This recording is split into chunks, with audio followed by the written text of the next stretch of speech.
Hello students, my name is Zeba Akhtar. I am your chemistry faculty and today I am going to teach you the second chapter of class 10th which is acids, bases and salts. So इससे पहले हम एक lecture upload कर चुके हैं, record कर चुके हैं. ये हमारा सेकंड लेक्चर है. इसमें हम इंडिकेटर्स के बारे में पढ़ेंगे. तो चलिए स्टार्ट करते हैं. इंडिकेटर्स क्या होते हैं? सो स्टूडेंट्स, जैसे कि आप मान लीजिए कहीं जा रहे हैं और आप व्हीकल से जा रहे हैं, तो जब ट्रैफिक लाइट रेड कलर की ट्रैफिक लाइट जलती है तो आप स्टॉप हो जाते हो, और जब ग्रीन कलर की ट्रैफिक लाइट जलती है तो आप मूव करने लग जाते हो. यानी कि वो जो ट्रैफिक लाइट है वो आपको इंडिकेट करती है कि आपको कब चलना है और कब रुकना है. इसका मतलब इंडिकेटर हमारी लाइफ में इम्पोर्टेंस रखता है. तो केमिस्ट्री में भी इंडिकेटर्स होते हैं जो कि हमें ये बताते हैं कि कब कौन सा सब्सटेंस एसिडिक है, न्यूट्रल है या फिर बेसिक है. ठीक है, तो अब हम स्टार्ट करते हैं इंडिकेटर्स के बारे में.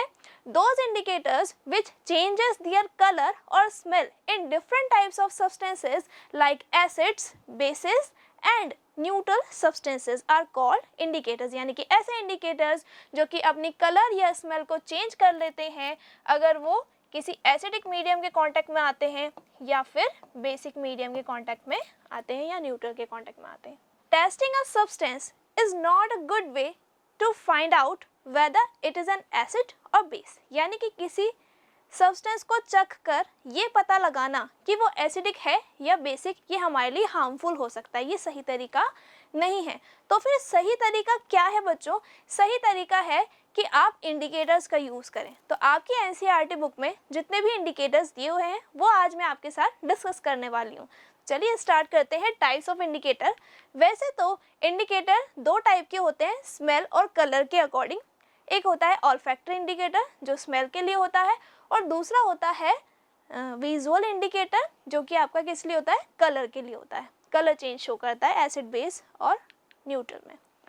ठीक है, तो फर्स्ट है हमारा नेचुरल इंडिकेटर, सेकेंड है हमारा सिंथेटिक इंडिकेटर, थर्ड है ऑल्फैक्टरी इंडिकेटर और लास्ट है हमारा यूनिवर्सल इंडिकेटर.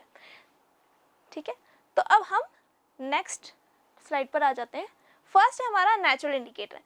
नेचुरल इंडिकेटर ऐसे सब्सटेंसेस होते हैं जो कि हमें नेचुरल रिसोर्स से मिलते हैं.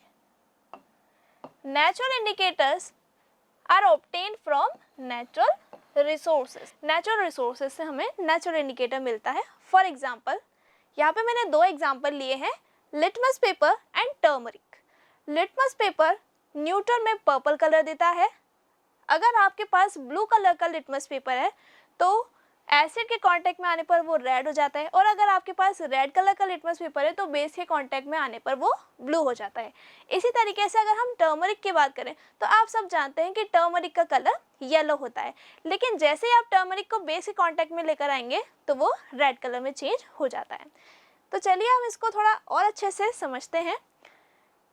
देखिए, ये मेरे पास दो बीकर हैं. अब इसमें फर्स्ट वाले बीकर में मैंने एसिड को ऐड किया है और सेकंड वाले बीकर में मैंने बेस को फिलअप किया है. अब ये है मेरा ब्लू कलर का लिटमस पेपर. मैंने अभी आपको क्या बताया कि अगर ब्लू कलर के लिटमस पेपर को अगर हम एसिड में डिप करेंगे तो वो किस में कन्वर्ट हो जाएगा? वो रेड में कन्वर्ट हो जाएगा. और अगर हम रेड कलर के लिटमस पेपर को बेस में डिप करेंगे तो वो किस में कन्वर्ट हो जाएगा? ब्लू में कन्वर्ट हो जाएगा. ठीक है, अब आपको क्लियर है? Okay students. और अगर हम टर्मरिक की बात करें तो टर्मरिक न्यूट्रल और एसिड में येलो ही रहती है, लेकिन बेस के कांटेक्ट में आने पे वो रेडिश ब्राउन या रेड कलर की हो जाती है. ओके, अब हम लिटमस पेपर क्या है, कैसे बनता है, कैसे उसको बनाया गया है वो सीखते हैं. ठीक है, litmus paper. Litmus is a purple dye. Litmus एक पर्पल कलर की डाई होती है. Okay, which is extracted from the lichen. और लीकन एक थैलोफाइटा वैरायटी का प्लांट होता है जिससे जो एक्सट्रैक्ट निकाला जाता है पर्पल कलर का, उसको यूज़ किया जाता है लिटमस पेपर बनाने के लिए. तो लिटमस पेपर से जो पर्पल कलर का डाई हमने लिया है लिटमस पेपर के लिए, उसको हम किस पे अप्लाई कर देते हैं? पेपर पर अप्लाई कर देते हैं और उसके स्टेप्स को कट कर लिया जाता है और उससे हम दो तरीके के लिटमस पेपर बना लेते हैं, ब्लू और रेड. ओके स्टूडेंट्स, तो ये प्लांट कुछ इस तरीके का दिखाई देता है, जैसे हम नॉर्मल लैंग्वेज में काई या आप बोल सकते हो कि मॉस भी बोल सकते हो उसको, है ना, मॉस के जैसा होता है, ठीक। तो ये कौन सी वैरायटी का प्लांट है, ये थैलोफाइटा वैरायटी का प्लांट है। ओके, सो अगर हम इस पर्पल डाई को एसिड में डालेंगे तो वो रेड कलर शो करेगा, और इस पर्पल डाई को अगर हम बेस में ऐड करेंगे तो वो ब्लू कलर शो करेगा। ओके, अब आ जाते हैं हमारे नेक्स्ट नेचुरल इंडिकेटर पे, जो कि है रेड कैबेज। रेड कैबेज होता है पत्ता गोभी, जो कि पर्पल कलर की होती है। नाम उसका रेड कैबेज है, बट वो एक्चुअल में रेड नहीं होती है। वो कैसे कलर की होती है, पर्पल कलर की होती है। It is purple in colour. ये कैसे कलर की होती है बच्चों, पर्पल कलर की होती है इन न्यूट्रल सब्सटेंस, यानी कि न्यूट्रल मीडियम में इसका कलर होता है पर्पल। ओके, एसिडिक मीडियम में भी इसका कलर रेड और पिंक ही होता है, लेकिन जैसे ही आप इसको बेस के कांटेक्ट में लेकर आएंगे तो बेस के कांटेक्ट में आने पर रेड कैबेज कैसा कलर देती है, ग्रीन कलर देती है। देखिए कुछ इस तरीके की आपको रेड कैबेज दिखाई देगी। एसिडिक मीडियम की बात करें तो कलर चेंज नहीं होगा। अगर पिंक है तो पिंक ही रहेगा, पर्पल है तो पर्पल ही रहेगा। अगर हम बेस की बात करें तो बेस में ये कलर चेंज करती है, बेस में ये ग्रीन कलर शो करती है। और अगर हम न्यूट्रल मीडियम की बात करें तो न्यूट्रल में भी कोई कलर चेंज नहीं होगा। अगर पर्पल है तो पर्पल ही रहेगा, पिंक है तो पिंक ही रहेगा। दैट मीन्स अगर आप ये एक्सपेरिमेंट करना चाहते हैं, अगर आप जानना चाहते हैं कि ये कैसे होता है, तो आप ये एक्सपेरिमेंट घर पे भी कर सकते हैं। अगर आपके पास रेड कैबेज है तो आप उसको पीस लीजिए और उसका जूस एक्सट्रैक्ट कर लीजिए। अब आपके पास पर्पल कलर का जूस आ जाएगा। फिर आप उसको क्या करेंगे, एसिडिक और बेसिक मीडियम से पास करवाएंगे। आप एसिडिक मीडियम लेमन जूस ले सकते हो, जो कि होता है सिट्रिक एसिड, तो आपको उसमें कोई कलर चेंज दिखाई नहीं देगा। लेकिन जैसे ही आप सोप सॉल्यूशन से उसको ट्रीट करवाओगे जिसमें NaOH प्रेजेंट होता है, तो वो ग्रीनिश कलर देगा। ठीक है स्टूडेंट्स, अब आ जाते हैं हमारे नेक्स्ट एग्जाम्पल पर, जो कि नेचुरल इंडिकेटर का ही एग्जाम्पल है, जो कि है चाइना रोज। अब नाम सुनने में थोड़ा सा अलग लगता है कि चाइना रोज कौन सा रोज होता है ma'am. China rose is nothing but hibiscus flower. Yes, China rose क्या होता है, हिबिस्कस फ्लावर ही होता है। Extract of China rose petals is of pink colour, यानी कि जो चाइना रोज की पेटल्स होती हैं उसका एक्सट्रैक्ट, उसका जूस निकाल दिया जाता है और वो कैसा होता है, वो पिंक कलर का या फिर मेजेंटा कलर का होता है। It will change into dark pink और magenta in acid. That means कि एसिड के कांटेक्ट में आने पर और न्यूट्रल सब्सटेंस के कांटेक्ट में आने पर वो अपना कलर चेंज नहीं करता है। वो अगर मेजेंटा है तो मेजेंटा कलर का ही रहता है, और अगर डार्क पिंक है तो डार्क पिंक ही रहता है। ठीक है, लेकिन बेस के कांटेक्ट में आने पर ये भी कैसा कलर देता है, ग्रीन कलर देता है। जैसे कि रेड कैबेज में भी ग्रीन कलर मिल रहा था बेस के कांटेक्ट में आने पर, है ना। और ये जो फ्लावर है हिबिस्कस फ्लावर, इसको अगर आप इसके एक्सट्रैक्ट को अगर आप बेस के कांटेक्ट में लेकर आओगे तब भी आपको कैसा कलर मिलेगा बच्चों, ग्रीन ही कलर मिलेगा।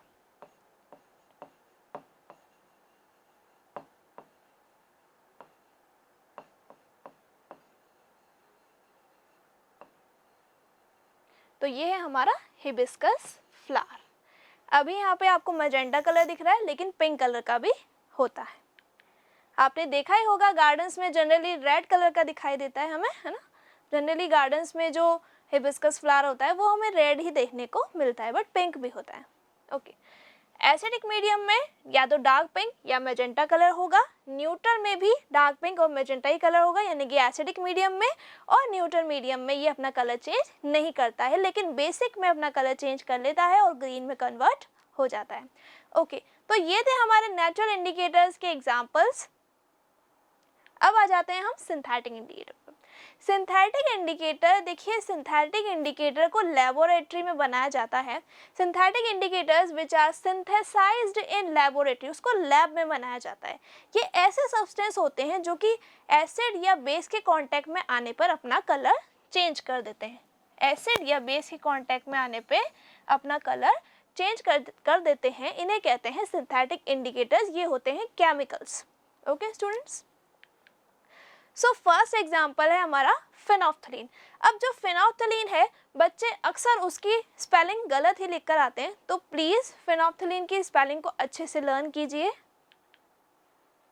It is also an organic die, ये एक ऑर्गेनिक डाई होता है और एसिडिक नेचर का सब्सटेंस है, यानी कि एसिडिक नेचर का एक केमिकल है। Okay students, in neutral and acidic solution, neutral और एसिडिक सॉल्यूशन में जो फिनोफ्थलीन है उसमें कोई कलर नहीं होता है, यानी कि फिनोफ्थलीन का कोई कलर नहीं होता है न्यूट्रल सब्सटेंस के कांटेक्ट में आने पे और एसिड सब्सटेंस के कांटेक्ट में आने पे। लेकिन जैसे ही फिनोफ्थलीन बेस के कांटेक्ट में आता है तो वो कैसा कलर देता है, तो वो पिंक कलर देता है।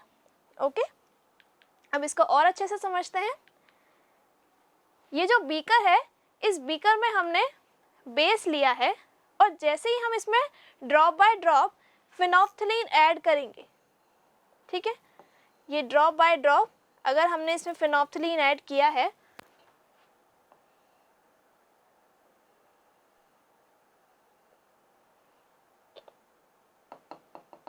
ओके स्टूडेंट्स, ये हमने इसमें फिनोफ्थलीन फिलअप किया हुआ था। फिनोफ्थलीन की ड्रॉप बाय ड्रॉप आपने यहाँ पे ड्रॉप्स गिराई हैं, तो यहाँ पे क्या हो रहा है, इसका कलर पिंक होता जा रहा है। ओके स्टूडेंट्स, तो आप जान चुके हैं कि एसिडिक मीडियम में और न्यूट्रल मीडियम में इसका कोई कलर चेंज नहीं होता है, लेकिन जैसे ही आप इसको बेस के कांटेक्ट में लेकर आएंगे तो ये पिंक कलर शो करेगा, जो कि देखने में बहुत ही अच्छा लगता है।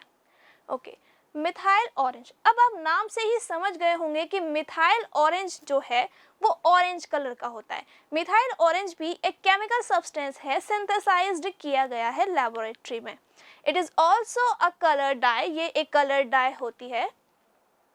In neutral it is orange colour, यानी कि इट्स कलर इज ऑरेंज। जब न्यूट्रल सब्सटेंस होता है तो इसका कलर ऑरेंज होता है। एसिड के कांटेक्ट में ये रेड हो जाता है और बेस के कांटेक्ट में येलो रहता है। चलिए वन बाय वन इसको समझते हैं। देखिए, एसिड के कांटेक्ट में आपको क्या कलर याद रखना है, इसका रेड कलर होता है, तो एसिड के कांटेक्ट में इसका कलर रेड याद रखना है। बेस के कांटेक्ट में येलो या ऑरेंज हो सकता है और न्यूट्रल के कांटेक्ट में भी येलो या ऑरेंज हो सकता है। मतलब जो मिथाइल ऑरेंज है उसका एग्जैक्ट कलर या तो ऑरेंज या तो येलो हो सकता है, लेकिन जैसे ही आप उसको एसिडिक मीडियम में लेकर आएंगे तो वो रेड में कन्वर्ट हो जाएगा। ओके, एसिडिक मीडियम में रेड में कन्वर्ट हो जाएगा, बेस और न्यूट्रल में एज इट इज़ रहेगा। अगर येलो है तो येलो रहेगा और ऑरेंज है तो ऑरेंज ही रहेगा। तो ये थे दो हमारे सिंथेटिक इंडिकेटर्स। अब हम एक फटाफट से क्विक रिवीजन कर लेते हैं, क्योंकि अभी तक हमने जो इंडिकेटर्स पढ़े हैं वो हमने कलर चेंज के लिए ही पढ़े हैं, यानी कि हमने विजुअल इंडिकेटर्स पढ़े हैं। ओके, जो कि है नेचुरल इंडिकेटर्स और सिंथेटिक इंडिकेटर्स। ओके, अब एक फटाफट से क्विक रिवीजन देख लेते हैं। ये हमारी टेबल है, अगर आप इस तरीके से टैबुलेट कर लेंगे तो आपको बहुत इजीली याद हो जाएगा। मैं गारंटी से कह सकती हूँ कि आप इस तरीके से पढ़ेंगे ना बेटा तो आपको बहुत अच्छे से समझ आएगा और लर्न भी हो जाएगा। सो फर्स्ट ऑफ ऑल हमने क्या पढ़ा था, हमने पढ़ा था लिटमस, ब्लू कलर का लिटमस पेपर। ठीक है, अब अगर मैं ब्लू कलर के लिटमस पेपर की बात करती हूँ तो जैसे ही वो एसिडिक मीडियम में आएगा तो वो कैसा कलर शो करेगा, वो रेड कलर शो करेगा और बेसिक और न्यूट्रल में कोई कलर चेंज नहीं करेगा, नो चेंज। अगर मैं आपसे रेड कलर के लिटमस पेपर की बात करती हूँ तो बेस के कांटेक्ट में आने पे वो मुझे ब्लू कलर का सॉल्यूशन है वो दिखाई देगा। ठीक है, अगर सॉल्यूशन है तो ब्लू कलर का दिखाई देगा, और अगर आपने लिटमस पेपर लिया है तो लिटमस पेपर किस में कन्वर्ट हो जाएगा, रेड से ब्लू में कन्वर्ट हो जाएगा। अगर आप फिनोफ्थलीन की बात करते हैं तो फिनोफ्थलीन में क्या हो रहा है, अगर एसिडिक मीडियम है और न्यूट्रल मीडियम है तो उसका कोई कलर चेंज नहीं होगा। देखिए, एसिडिक मीडियम में कोई कलर चेंज नहीं हो रहा है और न्यूट्रल मीडियम में कोई कलर चेंज नहीं हो रहा है। अब अगर हम बेस की बात करें तो बेस के कांटेक्ट में आते ही कैसा हो जाएगा, पिंक कलर का हो जाएगा। ओके, अगर हम मिथाइल ऑरेंज की बात करें तो मिथाइल ऑरेंज एसिड के कांटेक्ट में आने पर रेड हो जाएगा, लेकिन बेस और न्यूट्रल में अपना कलर चेंज नहीं करेगा। अगर हम रेड कैबेज की बात करें तो रेड कैबेज बेस के कांटेक्ट में आने पर आपको ग्रीन कलर देगा, लेकिन एसिड और न्यूट्रल के कांटेक्ट में आने पे कोई कलर चेंज नहीं करेगा। इसी तरीके से चाइना रोज में भी सेम एज इट इज़ है कि एसिड और न्यूट्रल के कांटेक्ट में आने पर वो अपना कलर चेंज नहीं करेगा। मैजेंटा है तो मैजेंटा ही रहेगा, और अगर पिंक कलर का है तो पिंक ही रहेगा, लेकिन बेस के कांटेक्ट में आने पर आपको ग्रीन कलर शो करेगा।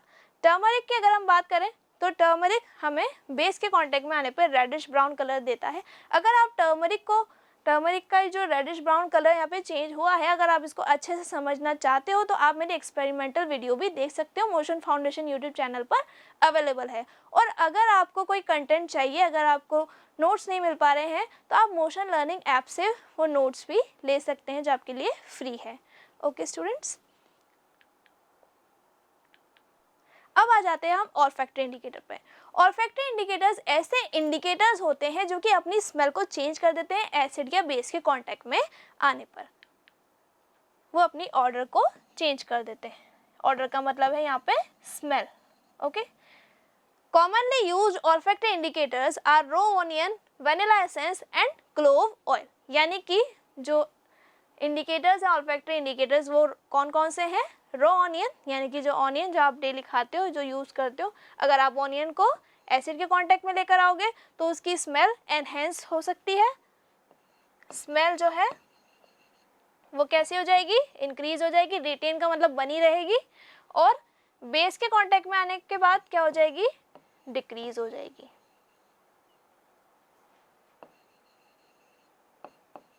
ओके, स्मेल कैसी हो जाएगी? डिक्रीज हो जाएगी।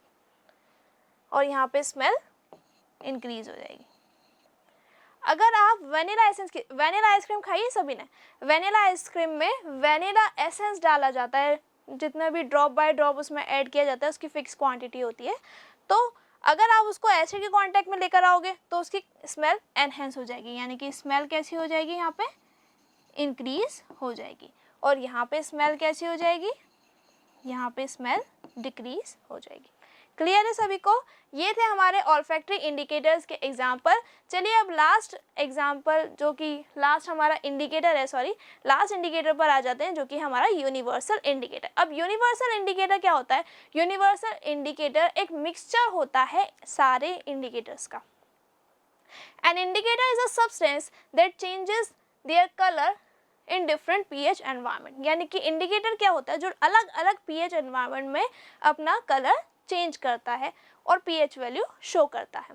तो जो यूनिवर्सल इंडिकेटर का सॉल्यूशन होता है वो कैसे कलर का होता है? ग्रीन कलर का होता है, जो कि मिक्सचर होता है इंडिकेटर्स का। Okay, that can be added to any substance to determine its pH value. मतलब अगर आप इस ग्रीन कलर के सॉल्यूशन को किसी भी सब्सटेंस में ऐड करते हो तो उससे आपको जो कलर मिलेगा आप उससे पीएच वैल्यू फाइंड आउट कर सकते हो। सो ये है हमारा पीएच स्केल।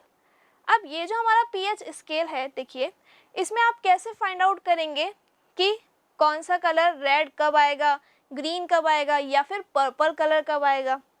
तो देखिए ये चीज़ मैं आपको पहले भी बता चुकी हूँ, अभी हम फिर से देख लेते हैं इसको। 0 से लेकर 6 तक की जो वैल्यू होती है वो हमारा कौन सा रीजन होता है? एसिडिक रीजन होता है, यानी कि उसमें सारे एसिड्स प्रेजेंट होते हैं। अगर आप 7 की बात करते हो तो वो होता है हमारा न्यूट्रल। और अगर 8 से लेकर 14 तक की हम बात करें तो वो होता है हमारा एक बेसिक मीडियम, या बेसिक आप कह सकते हो रीजन। ठीक है, दैट मीन्स कि अगर आप 7 से 0 की तरफ मूव करोगे तो क्या होगा? तो आपके सारे एसिडिक कैरेक्टरिस्टिक्स इंक्रीज होते जाएंगे। और अगर आप 7 से 14 की तरफ मूव करोगे तो आपके सारे बेसिक कैरेक्टरिस्टिक्स इंक्रीज होते जाएंगे। और ये हमारा है किसका डायग्राम? ये है पीएच स्केल। ओके, ये है हमारा पीएच स्केल। ओके स्टूडेंट्स, अब देखिए, अब आपने ये स्केल तो देख लिया, आपको ये भी पता चल गया कि हाँ इसमें 0 से लेकर 14 तक की पीएच वैल्यूज़ होती हैं। 7 पे न्यूट्रल होता है, 0 की तरफ आएंगे तो एसिडिक कैरेक्टरिस्टिक्स इंक्रीज होंगे, अगर 14 की तरफ मूव करेंगे तो बेसिक कैरेक्टरिस्टिक्स इंक्रीज होंगे। लेकिन आप कलर को कैसे याद रखोगे? तो इसके लिए मेरे पास एक ट्रिक है कि अगर आपका पीएच लो है दैट मीन्स आपको रेडिश कलर मिलता जाएगा। अगर पीएच न्यूट्रल पर है दैट मीन्स 7 पर है तो आपको कैसा कलर मिलेगा? ग्रीन कलर मिलेगा, ये वाला। ठीक है, अगर आपका पीएच बहुत ज़्यादा हाई है दैट मीन्स 13 और 14 है तो फिर आपको कैसा कलर मिलेगा? ब्लू और वॉयलेट। ओके, तो ये हमारा था यूनिवर्सल इंडिकेटर। अब इसको थोड़ा और ब्रीफ में समझते हैं। In chemistry pH denoting potential of hydrogen और power of hydrogen. That means कि pH की फुल फॉर्म क्या होती है? pH की फुल फॉर्म होती है पावर ऑफ हाइड्रोजन और पोटेंशियल ऑफ हाइड्रोजन, और आप कह सकते हो कि strength of hydrogen, used to specify acidity और बेसिसिटी। यानी कि एसिडिटी और बेसिसिटी को स्पेसिफाई करने के लिए जो आप स्केल यूज कर रहे हो, pH स्केल, उसकी फुल फॉर्म है potential of hydrogen and power of hydrogen. यानी कि हम H प्लस आयंस और OH माइनस आयंस की कंसंट्रेशन को मेजर कर सकते हैं किससे? pH स्केल की हेल्प से। तो ये है हमारा pH स्केल, कुछ इसी तरीके से दिखाई देता है। 0 से लेके 14 तक की वैल्यूज होती हैं। अगर आप, मैंने अभी जैसे आपको समझाया था कि अगर आप 14 टू 0 की तरफ मूव करेंगे तो H प्लस आयंस की कंसंट्रेशन बढ़ती जाएगी, यानी कि एसिडिक कैरेक्टरिस्टिक्स इंक्रीज होते जाएंगे। इस साइड अगर आप मूव करेंगे तो एसिडिक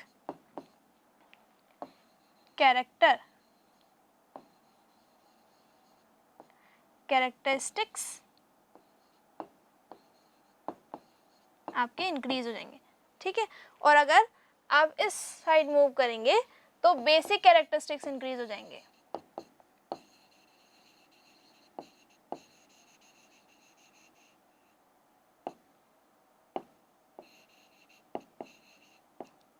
बेसिक कैरेक्टरिस्टिक्स इंक्रीज हो जाएंगे। ओके, तो जैसे ही आप एसिडिक कैरेक्टरिस्टिक्स को इंक्रीज करोगे तो H प्लस आयंस की कंसंट्रेशन बढ़ती जाएगी। अगर आप बेसिक कैरेक्टरिस्टिक्स को इंक्रीज करोगे तो OH माइनस आयंस की कंसंट्रेशन बढ़ती जाएगी। क्यों? क्योंकि एसिड H प्लस आयंस देते हैं एक्वस सॉल्यूशन में, मैंने आपको फर्स्ट लेक्चर में पढ़ाया है, और बेस क्या देते हैं? OH माइनस आयंस देते हैं एक्वस सॉल्यूशन में। ओके, तो ये था हमारा यूनिवर्सल इंडिकेटर।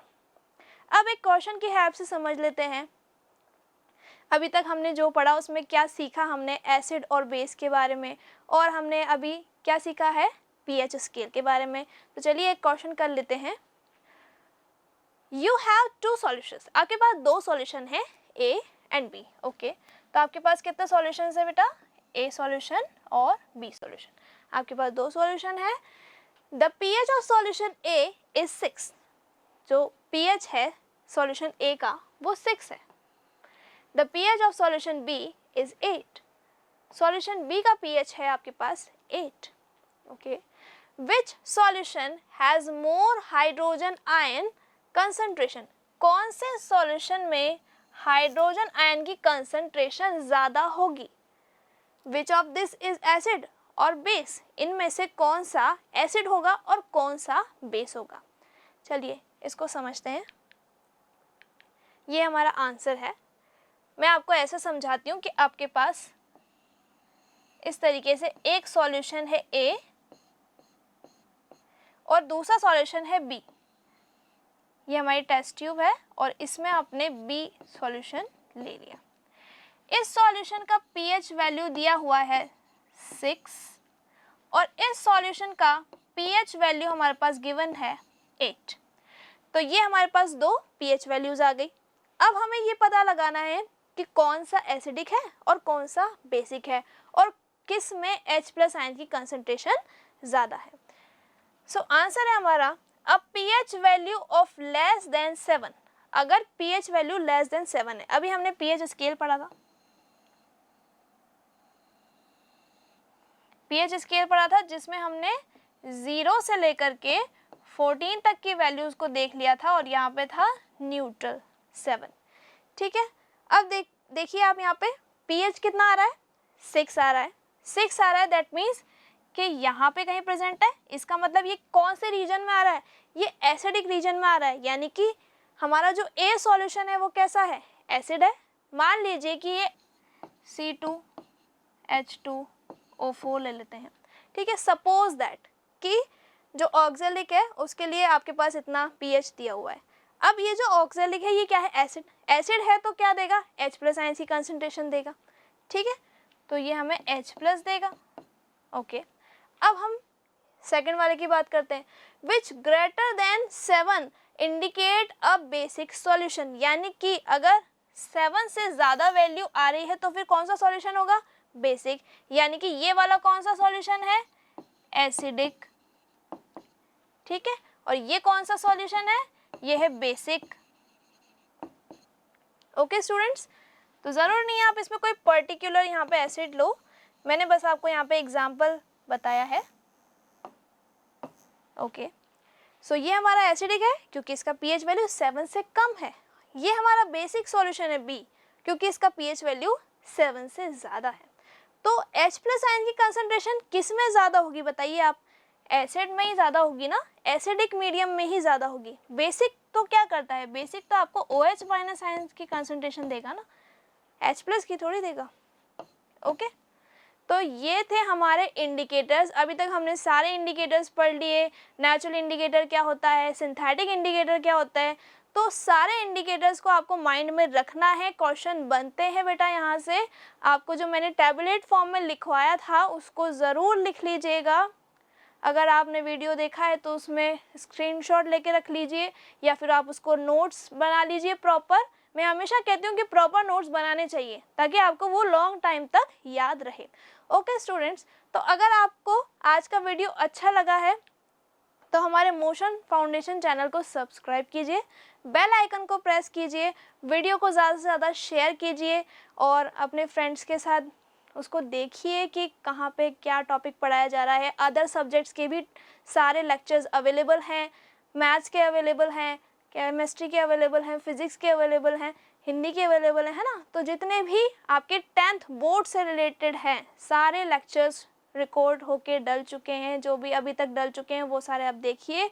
ओके स्टूडेंट्स, तो आज की क्लास में इतना ही। आई होप कि आपको मज़ा आया होगा, आपने इंडिकेटर्स को अच्छे से पढ़ा होगा। Okay students, thank you.